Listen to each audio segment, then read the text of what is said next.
And here is our first coin, hailing from the San Francisco Mint in the year 1944. There are about 5 or so recognized repunched mint mark varieties for this date, with 3 being somewhat more minor and only 2 being more significant. Of those, this is the most prominent and uses the larger straight serif S as a mint mark. Identifying it is fairly straightforward affair, as the final placement was due south of the initial punching, leaving the top of the initial S exposed towards the north.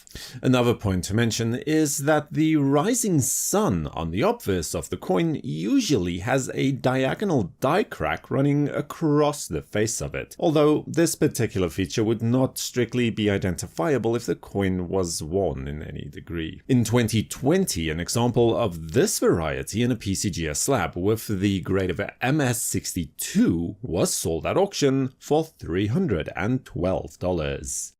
1946 is then the next year for us to examine, and this time it is a double die obverse example that is under discussion. Various elements are doubled on this example, beginning on Liberty's chest where the breastplate is doubled slightly as indicated here, as well as the outside leaves on the branches, which are all doubled in a similar manner towards the southeast as well. Then, the strongest doubling on this variety to look for will appear on the flag. First, on the upper flag, where the doubling can be seen in much the same manner as the other elements already mentioned, but the lower flag, or the tip of the flag, is where you would see the doubling the strongest, and it displays here directly south. For this coin, we can point to a PCGS graded MS66 example with CAC approval that sold at auction in 2020 for $2,585.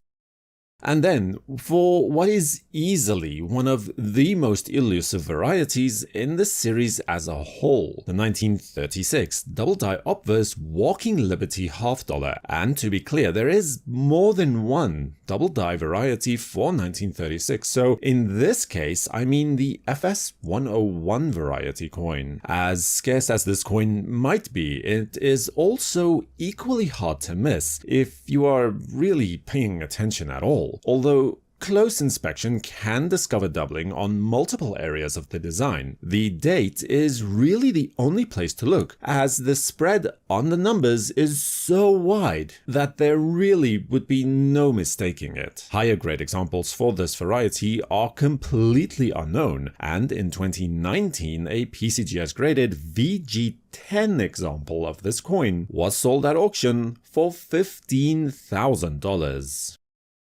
One of the several repunched mint mark varieties from the 1944 Walker. This coin from the San Francisco Mint is, in my estimation, one of the nicer S over S coins that this issue has to offer the coin roll hunter or variety specialist. This mint mark is a bit of a mess, truth be told, as very close examination will reveal the presence of not one, but 3 previous attempts to place the mint mark before the primary S was punched. The first is barely discernible towards the northeast, while the second is due east and can best be detected as a deformation of sorts on the lower curl of the S. And then the hallmark of this particular variety is a strong S that was placed towards the southwest, much closer towards the rim of the actual coin. During 2017, an MS65 example from PCGS was sold at auction for $400.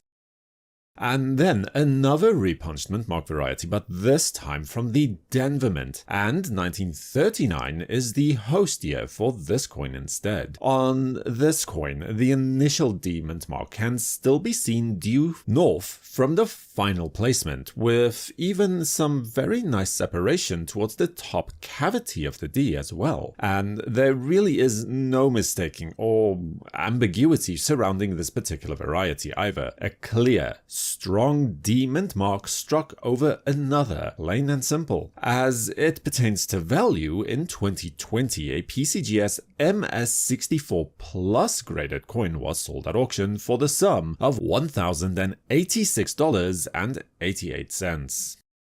Then we have an interesting variety from 1945, not a double die or a repunched mint mark or anything similar, but instead, on this coin, the designer's initials that one would normally find just under the eagle's outstretched wing, towards the right of dollar, on this coin is missing. It seems that the dies were polished to the point where this particular detail was removed, not entirely dissimilar to the 1922 no-D penny coin. And to be clear, missing is a bit of a strong word for what is actually going on here, as on some coins you can still make out some of the faint details of the missing initials, although it is barely discernible on these examples. And then you do get other coins where there is simply no trace of the stylized AW at all. But this is something of a moot point at any rate, as the grading companies don't seem to make any real distinction between these two cases, and will happily slab either of them as a no AW or a missing initials variety. In 2019, a PCGS graded MS66 missing initials coin was sold at auction for $6,000.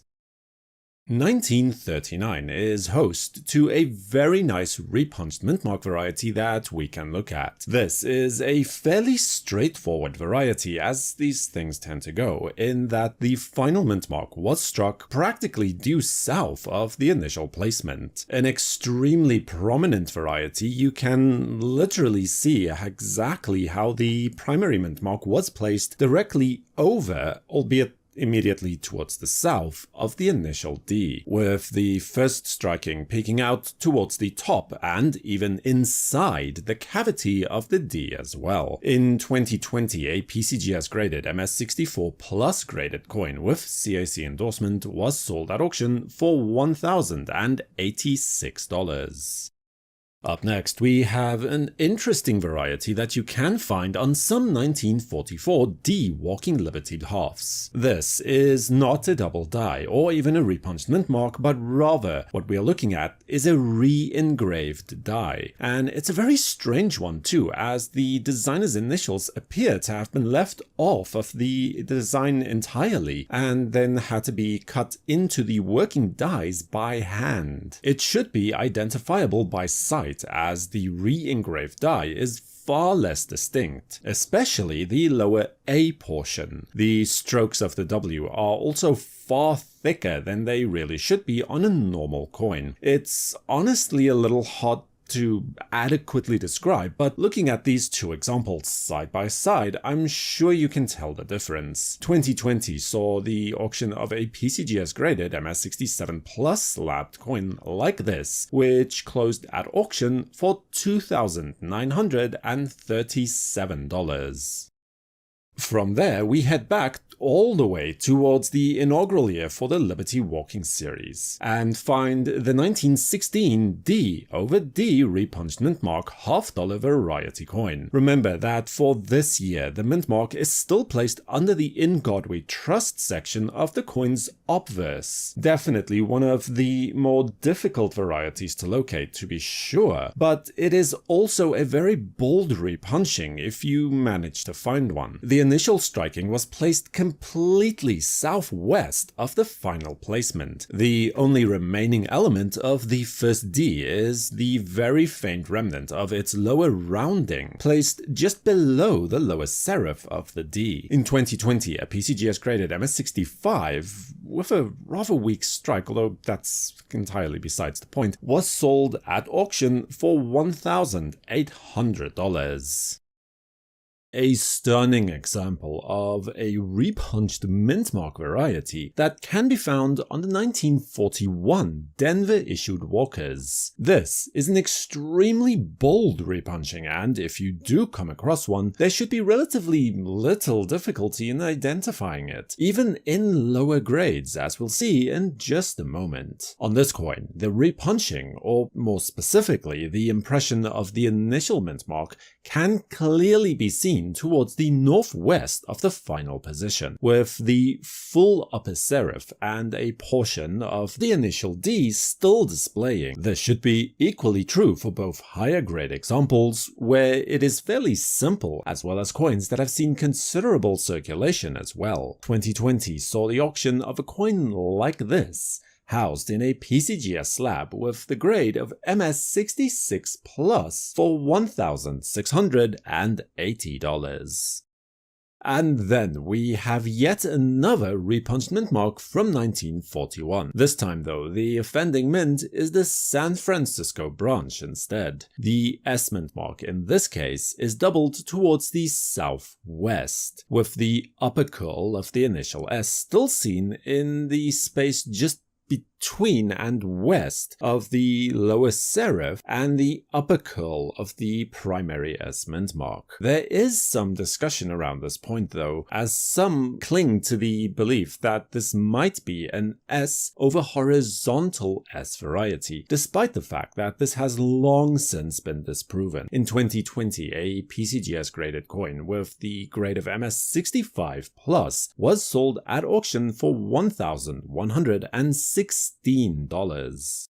From there, we move on to a $half variety with very prominent doubling on the reverse of the coin. This is the 1942 double die reverse coin, one of two major double die reverse varieties in the series, although this is the more subtle example of those two. The doubling is more noticeable upon initial examination on the letters of $half, where the shift seems to have occurred in a counterclockwise manner. This leads to notching being very prominent in the upper portions of the letters in question. On top of that, most of the lower half of the eagle is also doubled very nicely as well. This can be seen on the nail of the left talon, and most prominently though towards the left of the lower feathers. During 2019, an amazing example of this variety, graded as PCGS MS67 Plus with green CAC approval of the grade, was sold at auction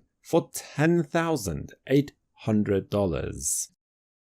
In 1941, there is a repunched mint mark variety from the San Francisco Mint to be found. This is definitely the boldest repunched mint mark for the date, and the only one actually listed in the Cherry Picker's Guide. The initial punching took place southwest of the final impression, leaving a distinct impression of the upper curve of the S, now visible towards the northwest of the lower serif of the main mint mark. Because later die state examples may be more difficult to identify, you can use a secondary die marker as a confirmatory diagnostic. This takes the form of a couple of diagonal die scratches just below the second S of states on the reverse of the coin. In 2013, a coin that matches this description was sold at auction, slabbed by PCGS as MS65. The coin sold for $2,585.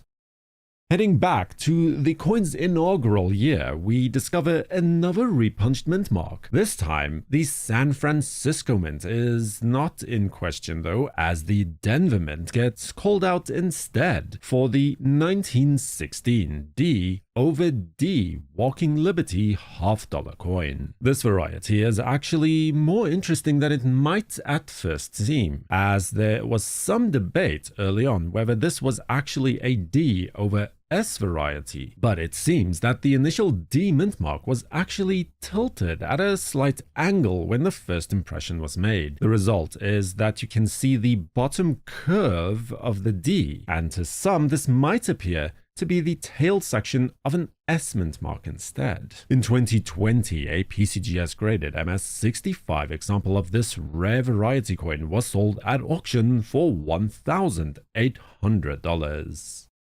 Then, from the very beginning of the series, we head a lot closer towards the end of the series to find a double die obverse example of the 1939 D Walker. Here we can see a coin that displays class 5 or pivoted hub doubling. In this case, the best place to spot the doubling, at least initially, would probably have to be the date. The tail of the number 3 is doubled towards the tip, and the number 9, well, the second number 9 to be more specific, is also doubled on its tail. More doubling can then be identified on the letters of "In God We Trust." Now, it's nothing dramatic, but some distinctive notching is seen on especially the N of "In," while the I of that same letter is doubled towards its south, as well as similar doubling on many of the other letters of the "In God We Trust" section of the coin. You may at times need a good strike, but the stars below the R of Liberty are also doubled to varying effects, along with, well, several other more minor points of interest on the coin, but these would be your main features that you would want to look for. Sadly, these varieties are not tremendously sought after, but every now and then a true gem comes along, as was the case in 2014 when a PCGS graded example with the grade of MS65 Plus was sold at auction for the sum of $1,240. Subscribe to WNN and activate notifications with the bell icon to know when new videos are released. For the World Numismatic News, I am Numisman saying thank you for watching, stay safe, keep collecting, and have a fantastic day.